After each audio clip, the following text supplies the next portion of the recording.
Okay, we back. We is back. We is back for the part two. So now we're at the point where we are listening and doing a reaction to Neek at Night. So y'all, welcome back. Welcome back. So we're gonna continue listening to Neek at Night because I'm trying to like kind of put the pieces to the puzzle together. So I'm trying to show where that guy, that young gentleman that went to court allegedly, seen the video allegedly. Now I'm hearing not so good things about him, but he says that they surrounded Carmelo. Then once we got into come in the building, smash the like button, y'all. Welcome back. Welcome back. Come in the building. Come in the building. Let's continue to finish this story. But Nika at Night, she speaks about, yes, we back, bros. We back. We is back. So Nika at Night speaks about how Carmelo Anthony was surrounded by these boys. So, and this is from witness testimony from one of the witnesses on the stand today. But y'all, let's turn it around and let's continue listening to Nick at Night. I wanted to know, like, was it super crowded? Was it medium crowded? And he said that it was medium full. He said that it was getting crowded, but it was still like room for people to get under there. And they wanted to know, like, well, what was your position? He said sometimes his position would be at the 40-yard line, sometimes it would be at the 20-yard line. And so he was able to hear certain things. And they wanted to know what the mood was under the tent. And the mood basically was normal. So he said when he first was looking up at the tent, the mood was like normal. It didn't really look like a lot was going on or whatever. But he said that it was like a normal mood. And then he said he was able to be close enough to where he was able to hear voices on the field. And that's basically what caught his attention. He said he looked back and he's seen people like on the front row of the bleachers looking to the back. And that was kind of, that's something that he started to notice. He said that he saw a push and he saw arms like go out and make contact with Melo. He said there were people all around Melo. And he was wondering maybe like, is the interaction with them friendly or like, did something happen? He said that out of nowhere, like it got super loud and people stood up. And then he was like, whoa, like, wondering what was going on. And then he said at first it sounded like people might be laughing. And then that's when he saw the push, but he didn't see Melo stab anybody. He said that Austin, the next thing they were like, okay, so like what are the next things that you noticed? He said the next thing that he noticed was Austin pulled up his shirt saying that he got stabbed. He didn't know Austin at the time. He saw Melo do like a light jog going to the right of the bleachers. And then he saw Melo on the field. He said, so then they wanted to know basically what was his behavior when he was on the field after this situation had happened. And he basically said that Melo was crying. Like he was able to see that he was very emotional. And he said the best way that he can describe how Melo was that he was distraught. He said that basically like everybody was in that same like distraught mood. Then they wanted to know like what did he hear him say? You need to hydrate. Hold on, you guys. There's a commercial. So what I'm trying to do, welcome in the building, y'all. Happy Monday. Welcome back. I had to read, I have to go out and come back in while this commercial is playing, just to get you guys spun up. This is Nick at Night. She's doing her reporting fresh out the courthouse. And she's telling us, what entailed in the witness statement for today. But what I'm trying to show you guys is there may be possibly a video because the young gentleman went and seen it allegedly. And then Nika Knight, she gets to a point where she says that they surrounded Carmelo. So I'm trying to get to that point to where Nika Knight talks about that. But I'm trying to make sure I catch it. If I missed it, I'll have to rewind it. But let me wait for this commercial to pan through. Hey, Anissa, how are you? Welcome. So let's see. I don't know what happened, but I got 10 more minutes. So if y'all in the chat can look at the time, let my uncle know when 10 minutes go by. So, because I got 10 more minutes. So I think that. Right. So after that, it was time for the prosecution to do cross. And basically, what they tried to do was discredit the witness. They tried to basically say, well, you know that when we showed you the video about a few weeks ago, that when you thought that all of this stuff happened and when you thought you saw a movement, that wasn't until after the stabbing, it wasn't before. And then he was like, yes, he agreed that it was after. Thank you, Hillbilly. Hillbilly says, I hope your channel grows. Thank you so much. I appreciate it. Thank you. Then he wanted to know basically nobody wins in this. That he got a few things wrong from his account and from what he had remember. And then he said that in the detective's statement, you said Mello was normal. He said, yes, sir. He said, you said that you guys went to the dugout and they told you to leave. And then he was like, yes, sir.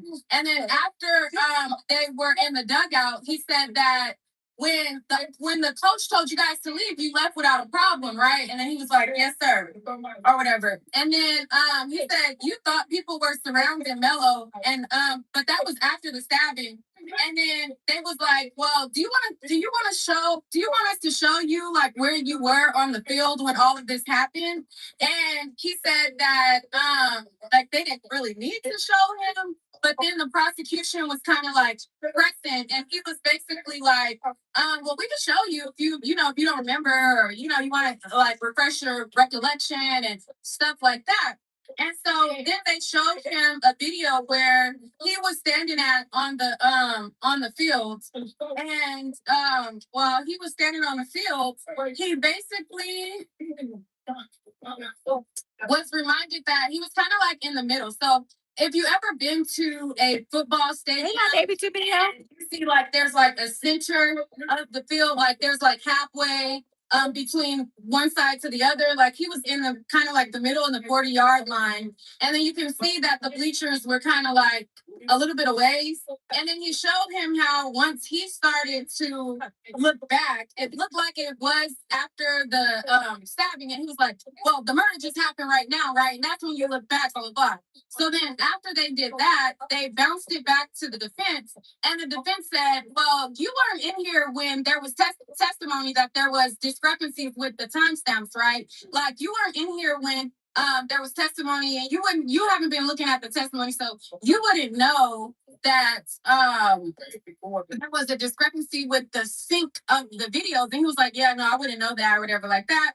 And then he was basically like, when you first talked to the detective, you said people formed a U around Mello. What did I tell you guys?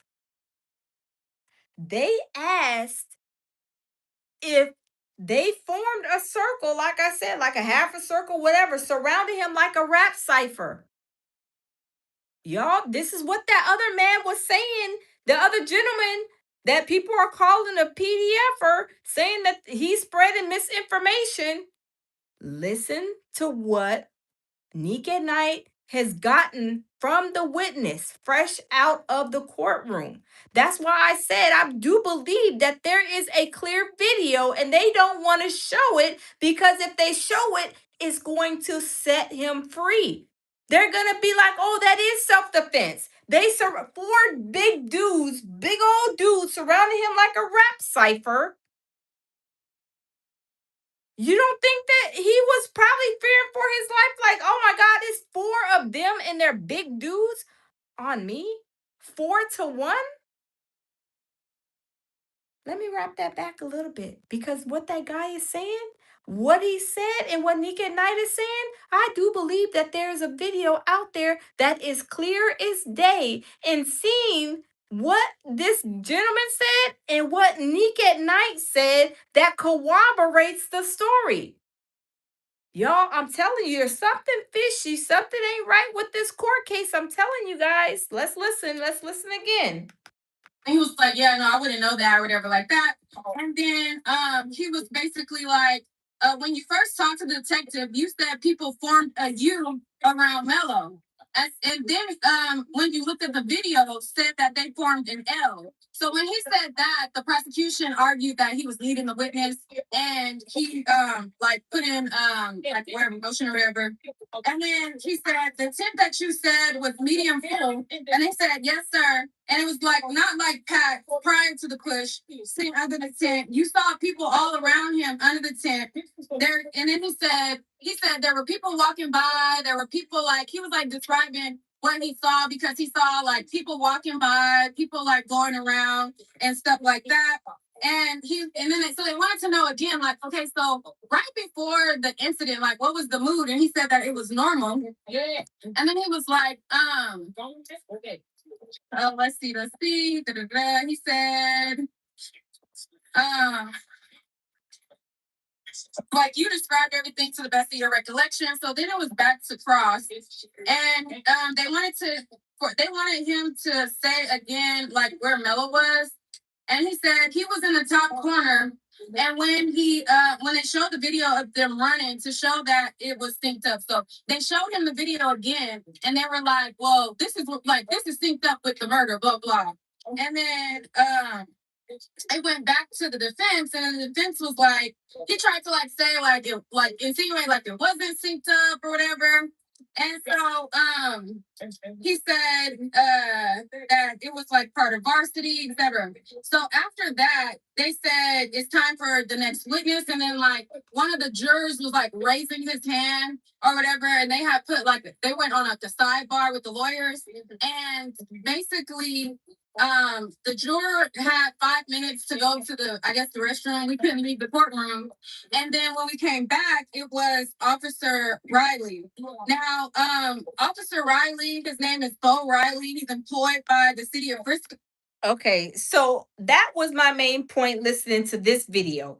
I believe that there is a clear video out there, and why they don't want to play and give this, I mean, it only tells you that they're not playing fair.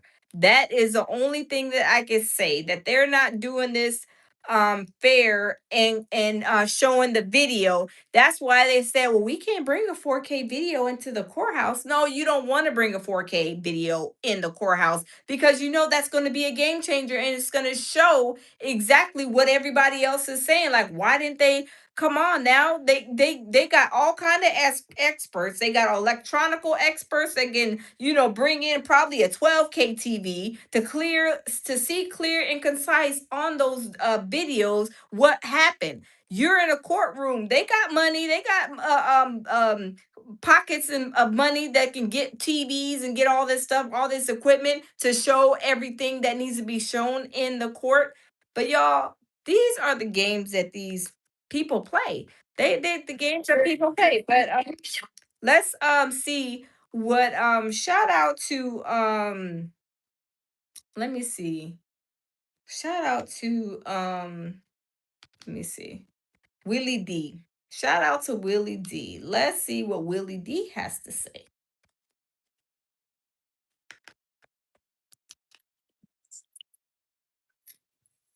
Willie D live.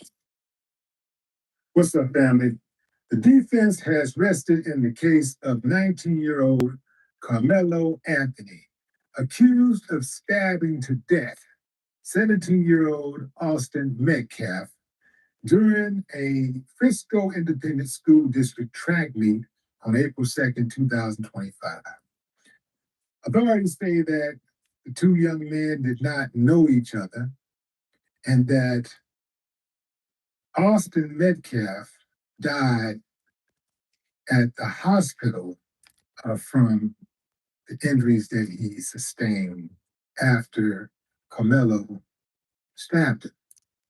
Now, Hey, Uncle Jukebox, how are you? Welcome.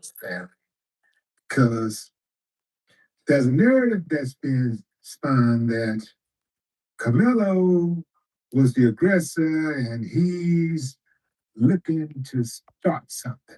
They say he was looking to start a fight. He's just looking to start a fight. The news, the way that they're reporting this case, oh man, it is so lopsided. News is supposed to be fair and impartial. They're supposed to be neutral, right? I watched one interview on Fox, and this is Fox, but so they're like asking his brother Austin questions, who, by the way, Austin has been on record saying different things, changing his story up. The person that was interviewing him said, "Yeah, that was bad." Talking about Carmelo's actions. They're supposed to be just interviewing and getting the facts and sticking to the facts and trying to be neutral, but they can't do that because a black guy killed a white guy. You dig what I'm saying? Here's what's this is a big thing, fam. There are some glaring inconsistencies that are being told, right? But here's one of the things that you guys have not been privy of. Hell, I haven't been privy of it either. And that is the fact that Camilo Anthony's knife was legal, is legal. Anonymous, how are you doing, bro? What's going on? Welcome, welcome. How you feeling, Anonymous? I hope you feeling good. I know you was a little under the weather, but we glad you is back. We glad you back. Welcome back, welcome back. Yo, let's continue listening to Willie D. In Texas, it's legal. A lot of people has been saying, well, why do you have a knife? When you bring a knife to school anyway, who brings a knife to a track meet? Texans? Texans. I guarantee you he ain't the only one who had a knife at the track meet. But furthermore, there are also reports out there that Austin and his brother Hunter are actually the ones who had the knife. So they're trying to figure out, wait a minute, who actually had the knife? Did Carmelo take the knife from them, or did he bring the knife out of his backpack? Now here's the thing: it doesn't matter one way or the other because, well, I guess it would matter one way or the other. But I'm talking about when it comes down to self-defense. When it comes down to self-defense, it doesn't matter if Carmelo pulled the knife out because the knife was legal. It was legal. It's legal in Texas. He can carry it around. He can have a knife in his pocket, in his backpack, at a grocery store. He can have it riding in his car. He can have a knife uh, at a track meet. And that's what they are saying. They are saying that, of course, in Texas, that you can have it's not illegal to carry a knife. Now, whether it was allowed, they're saying it wasn't allowed on the school, but it wasn't illegal. It just wasn't allowed. Nothing was illegal. Anonymous, I hope you feel better soon. We miss you. We miss you. Look, we miss you. We ain't seen you in a couple of in a month of Sundays, but we hope you get better soon. But yes, that's what they are saying. That the knife, they were saying at first people were reporting like 5 inches or something. Some people were reporting 3 inches that the knife was. But needless to say, they said it was a small, like I guess one of those small pocket knives that like fold over, like you know how you pop the button and it folds over. They say it was a small pocket knife. But what one question I do want to know is why did he have that in his bag? Did he just have it in his bag? And I don't know, was he like a person to go fishing, hunting with his parents or whatever? Did he use that for because he did play a lot of sports? Did he use it to cut the tape off of his, they be taping themselves up or whatever? Did they use it for that? I mean, I don't know. Anonymous said Boy Scout style knife. Oh, okay. Yeah, so I don't know. But that I didn't hear anybody say, and quote me if I'm wrong, I haven't heard anybody say, like, how this knife, why did he have the knife on him? But like I said, it's neither here nor there. He felt like he had to react. We all are put in situations at some point in time in our life where when we react, you don't know how you're going to react, right? You're just going to react the best way that you can react. You're just going to react. So, with that being said, let's continue to listen to what Willie D has to say. Stadium, at a school stadium. It's legal. In Texas, it's legal. So all you people out there that keep on saying, well, where you ever track? I have a knife at a track meet. Confidence to make better business decisions with the collaborator. Let's see. Let's wait for this commercial. Because Willie D is kind of breaking it down for us. He's breaking it down. That was another thing that they were saying. Why it wasn't illegal for him to have it, but then they were saying, like, why did he have it? But it's not illegal. It was probably against the rules to be, or school policy or whatever. But y'all, let's continue listening to Willie D.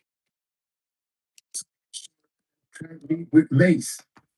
You probably had some people. But hold on, y'all. I do want to say this because these days and times, I bet you if they would have took everybody, all of those kids that were at that track meet and turned their backpacks over and did a shakedown, Carmelo wasn't the only one. If that was his knife, I'm sure they had a lot of them kids with knives on them.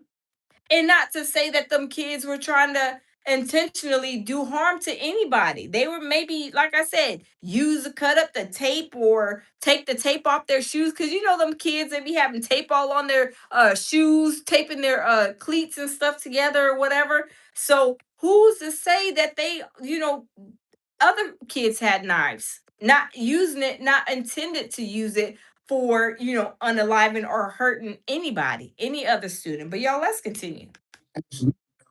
People that with guns. You had people there that probably had other weapons. You know, this is America. You have to protect yourself. I want to know from each of you who amongst us would have an actual weapon on them, be attacked, and not use that weapon. I'm gonna tell you straight up. If somebody come for me, if somebody try to jump me, which they say that that's what happened, that they tried to jump Carmelo. In fact, they did jump Carmelo. It wasn't just Austin and wasn't just Hunter. It was some other boys that went to Memorial High. They jumped Carmelo.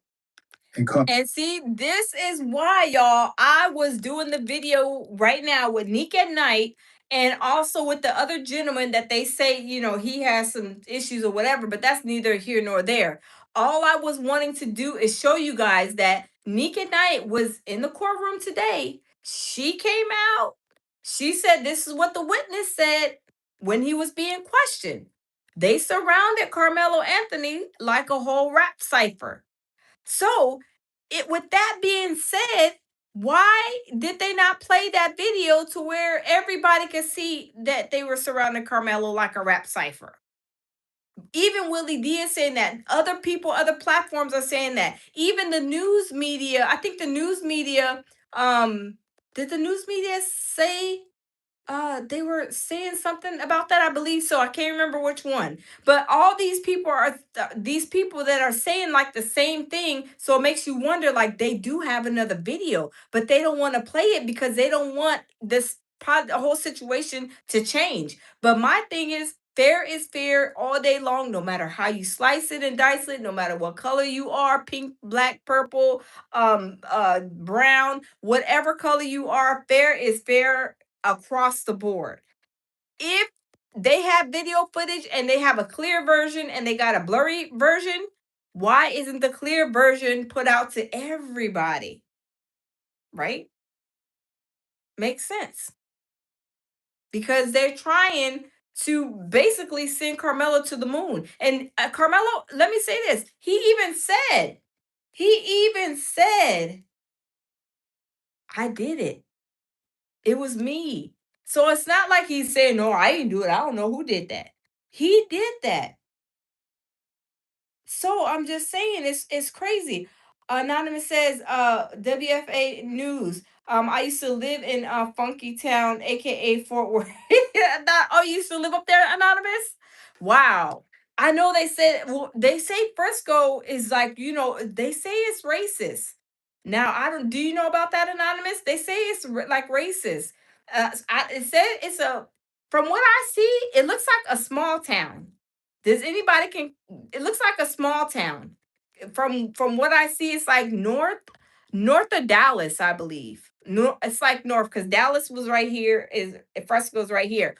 But I'm just saying, I'm not gonna stay long. Anonymous says, he said, I am not alleged. Yes, he did. Yes, he did. He did. Anonymous, he said, I did it. Like, I'm not alleged. I'm the one who did it. He wasn't running. He wasn't trying to escape and act like he didn't do it, like somebody else did it. No, you got to go find who did it. No, he was saying that I did it. He admitted to doing it.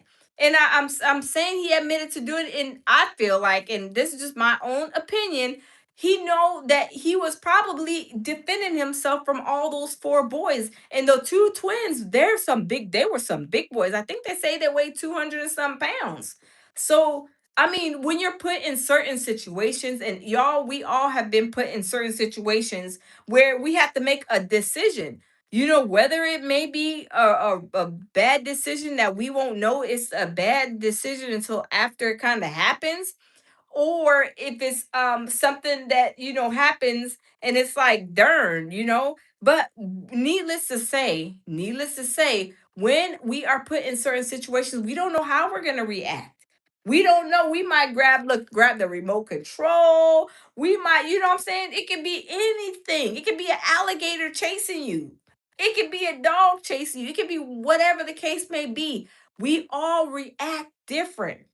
All of us react different. But when you're at that point in time and you don't know, you're like, things, when you guys have situations, an accident or, whatever, something, your mind is like this, like trying to take in all of this stuff that's going on. So you're just trying to move and do things, the best way you can. You just, everybody's reaction is different. Everybody's reaction is different. And plus, they were 17-year-old boys. They're 17-year-old boys. So I don't know. But I see YouTube is acting stank tonight. So thank you, Hillbilly. So I'm gonna get off of here. I'm not gonna be long and it's getting late. So I'm going to get off of here because YouTube is not pushing me. YouTube is acting stank. But thanks for stopping in. So tomorrow they are saying that possibly they could get a verdict. We're not sure. And if they don't get no verdict tomorrow, they told the jurors to pack a spend the night bag because y'all gonna be spending the night in the hotel until we get a verdict. So we're gonna see what it's gonna entail. I was hoping that they would do stuff towards the end of the week because me and Jamil had planned to go. But we're gonna see. We're gonna see. We gonna see. We gonna see. Um, we're gonna see. So y'all always lead with love, peace, and tranquility. Thank everybody that came. All of my mods, thank you, thank you, thank you. And always, like I say, lead with love, peace, and tranquility, as I always say, y'all. And y'all, I will see y'all in the next video.